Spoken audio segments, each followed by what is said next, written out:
The offence of robbery is contained in Section 8 of the Theft Act 1968. It is a form of aggravated theft, in that it involves the offence of theft plus either the use of force or threat of force on a person. The maximum sentence for robbery is life imprisonment. Under Section 8 of the Theft Act 1968, a person is guilty of robbery if he steals, and immediately before or at the time of doing so, and in order to do so, he uses force on any person or puts or seeks to put any person in fear of being then and there subjected to force. The actus reus of robbery consists of 1. Steals, 2. Immediately before or at the time of stealing, 3. Use of force or threat of force, on any person. All elements of theft must be established. If one element of theft is not established, there is no robbery. In R.V. Robinson, the defendant was owed £7 by a woman. He went to ask her for it and a fight developed between the defendant and the woman's husband. During the fight, a £5 note dropped out of the husband's pocket. The defendant picked it up and kept it. His conviction was quashed.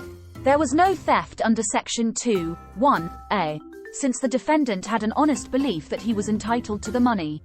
Conversely, in Corcoran v. Anderton, the two defendants knocked a woman to the ground and grabbed her handbag. She screamed and held on to the bag. They let go of the bag and ran off empty-handed. They were convicted of robbery and appealed, contending that at no time did they have sole control of the bag. Their convictions were upheld. An appropriation had taken place with the relevant dishonest intent to permanently deprive. It was irrelevant that they left empty-handed or that they never gained full control of the bag, since touching property is sufficient to amount to an appropriation. The offence of theft is complete as soon as the appropriation has taken place. On a strict interpretation of the statute, the use of force to escape with stolen property would fall outside the ambit of the offence.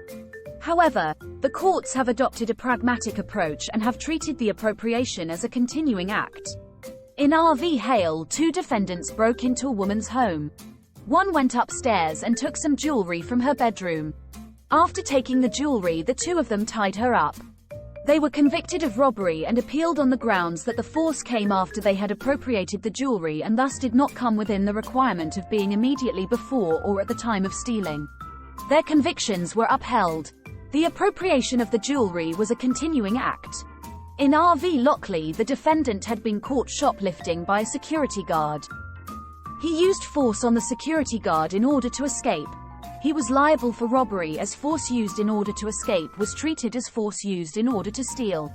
In the case of R.V. Vinall, two youths were riding their bicycles.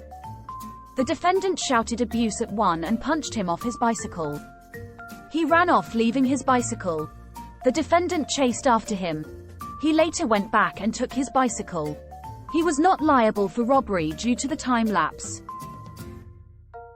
The required level of force used for robbery is a question for the jury to decide. The jury are given no guidance as to the meaning of force. The Court of Appeal has been unwilling to interfere with jury's findings even where the level of force is minimal. In R.V. Dawson and James, a mere nudging was sufficient. There is no requirement that the force is directly applied to a person. In R.V. Clouden, wrenching a shopping bag from a woman's hand amounted to use of force on a person. The defendant must have the mens rea of theft. This includes dishonesty and the intention to permanently deprive. In addition, the force must be used in order to steal. Section 8 requires the use or threat of force to be undertaken in order to steal.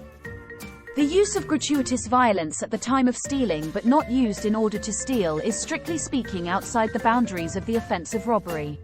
Similarly, if a person hits another with the intent to do GBH and knocks him unconscious, then decides to steal his wallet, they would not be guilty of robbery. In summary, robbery is a form of aggravated theft. All elements of theft must be present. In addition, there must be either the use of or threat of force before or at the time of the theft. The use or threat of force must be utilized in order to steal. This video is part of a series of videos on law from www.e-lawresources.co.uk. Please subscribe to our YouTube channel www.youtube.com/@e-lawresources. It's free to do so and will help us to keep providing these videos. Check out our website, which provides lecture outlines and case summaries. See also www.e-lawrevision.org.uk for revision games and quizzes. Thanks for watching.